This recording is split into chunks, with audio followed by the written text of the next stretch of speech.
যা দিই না কেন আগামী বছর আমরা ফিতা কাটবো, মানে বুঝতে পারছি আগে একটা প্ল্যান ছিল প্রত্যেক মাসে প্রত্যেক বিশ্বাসীকে একটা করে ইট দিতে হবে। কত মনে আছে পুরনো বিষয়? সেই এই একটা করে ইট তুলে 50,000 টাকা আমরা রেস করেছিলাম। এই জায়গা কিনাতে আমরা ইনভেস্ট করেছি। ইট এখন মাটিতে ফেলে দিয়েছি, এবার দেওয়াল গাঁথতে হবে। সো এবছরও সবাই কমিটমেন্ট করুন।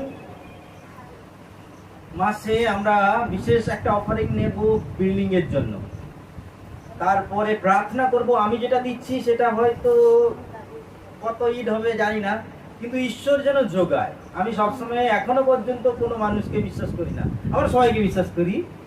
আমি ঈশ্বরের কাছে উপরে বিশ্বাস করি। আমার টিমরা জানে কোথা থেকে সাহায্য আছে, কাউকে চিনি না জানি না, প্রতিজ্ঞা করে। কিন্তু